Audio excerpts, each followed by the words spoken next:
everybody. I'm Cheddy, and I just completed my master's in molecular medicine at the University of Sheffield, and I'm currently doing graduate research with AstraZeneca, a pharmaceutical company here in Sweden.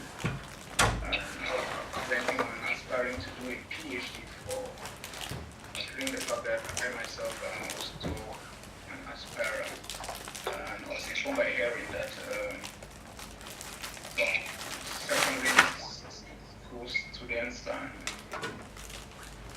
high school students or undergraduate students will be joining in this session.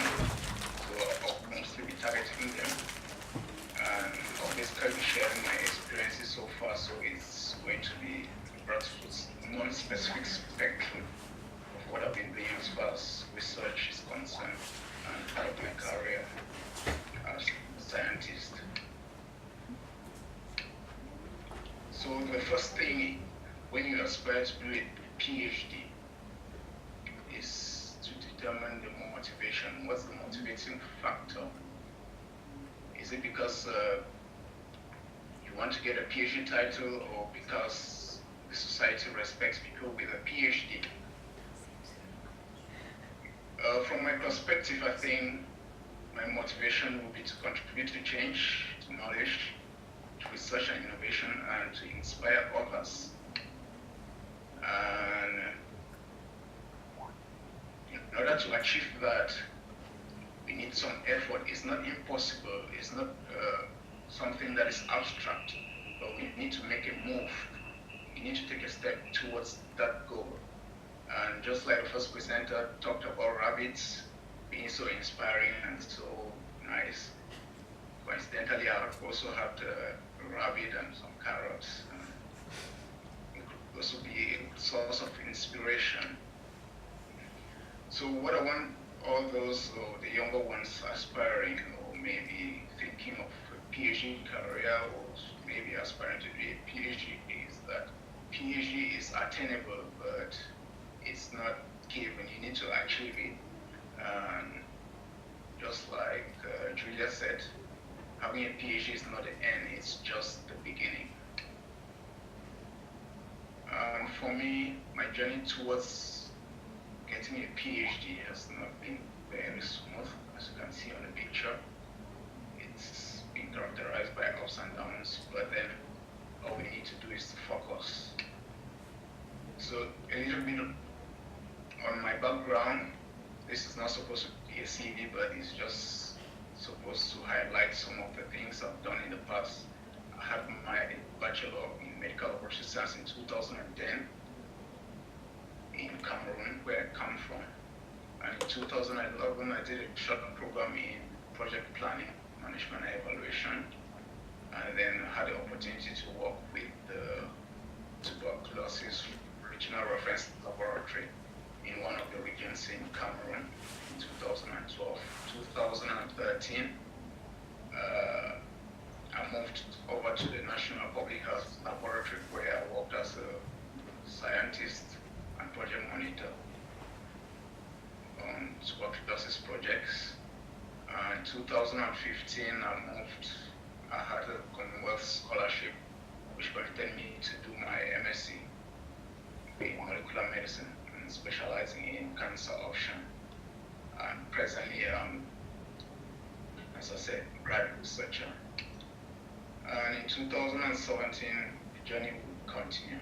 And obviously, there will be more ups and downs, but then I have to stay focused. So far,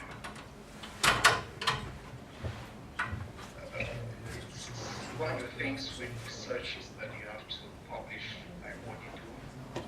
And I'm going to have co-authored this.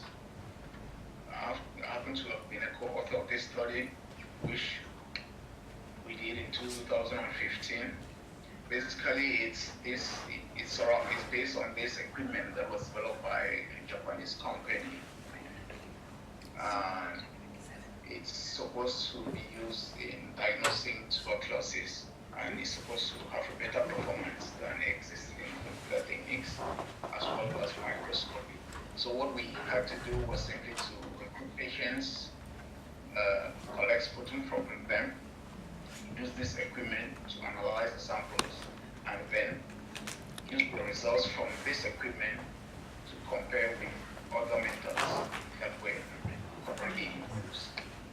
So this is just like what we need.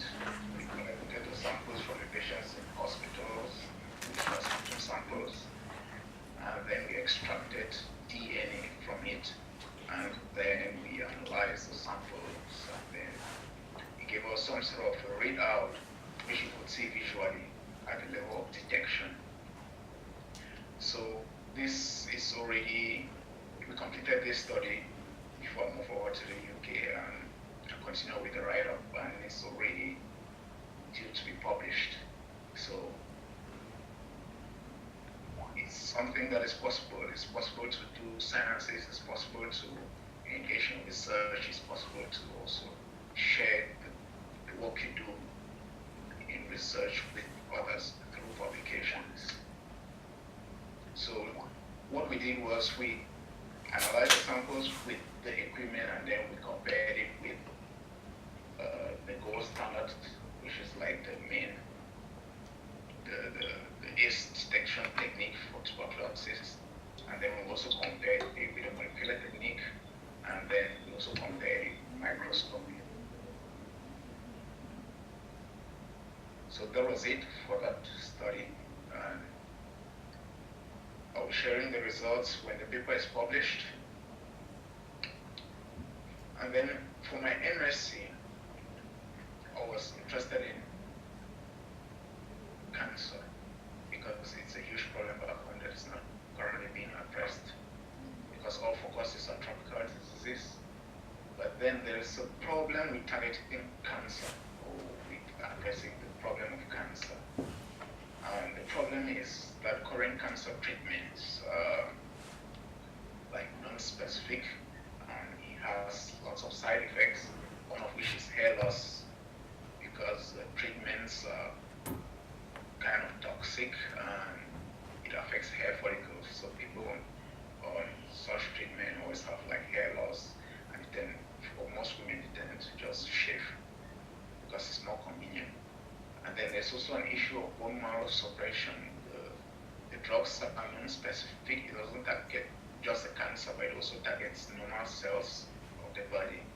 And it also targets the bone marrow. And when it targets the bone marrow, since most of the cells in the body are produced by the bone marrow, most patients will suffer from maybe low white blood cell counts, low red cell counts, related effects. And then there are also other side effects like cardiotoxicity, which simply means that it has a negative impact on heart function. So as a solution, we're thinking around understanding cancer, biology of cancer, and how we can develop new treatment methods which are more tolerant and has less side effects. So I was looking at these tiny peptides which are naturally occurring, and they have been found to occur in bees. Actually, peptides are like protein subunits, building blocks of proteins, and scientifically we tend to call them amino acids. So a peptide is just a short sequence of a few amino acids. And I was also trying to combine these tiny peptides to nucleic acids. Nucleic acids are like DNA or RNA or derivatives of DNA and RNA, to see how these nucleic acids can or could be delivered to cancer cells specifically. And how do these peptides work? We're getting a little bit into biology. What you see here, like it's a membrane. What you see in blue and yellow and blue is the cell membrane or the cell barrier. And what you see here with the red head and the green tail is just a designation of our peptide. And what the peptides tend to do is that they assemble into tubes that look a little bit like pasta tubes. And the peptides can attach to the cell membrane. According to what is known so far, by an electrostatic interaction. Electrostatic simply means that positive charges are binding to negative charges, because cancer cells differ from normal human cells in the sense that they express negatively charged surface molecules on their cells compared to normal cells, which are usually neutral. So our peptide is positively charged, and it's able to recognize the negative charge through an interaction, and it binds to the surface of the cancer cells, and it's able to disrupt the cell membrane of the cancer cells, and the cancer cell ends up dying. And it's kind of specific because the peptide is able to recognize just the cancer cell and not the human cell. So we see that if we use our peptide to treat the patient suffering from cancer, it's going to kill just cancer cells and not normal cells, and hence we have small side effects. And this other structure in blue is just a summary of our peptide when you look at the chemistry of it. What is below is just the characteristics of the peptide. Currently, I'm working on lungs of patients suffering from chronic, what we call, it's a pulmonary disease or a lung disease, and it's common amongst people who smoke. It's simply one of the symptoms of the disease is shortness of breath. So people tend to suffocate. They have difficulties in breathing, and you have to give them drugs that will improve on their breathing, or maybe you can always supplement your breathing with oxygen or some other means.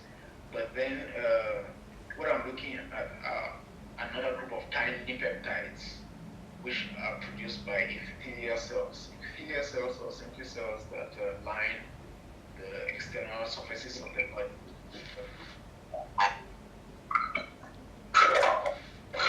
All right. Okay.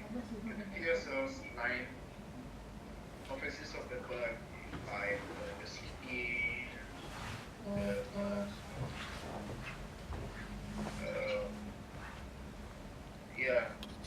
the mucous membranes, the throat, the breathing pipes, and stuff like that.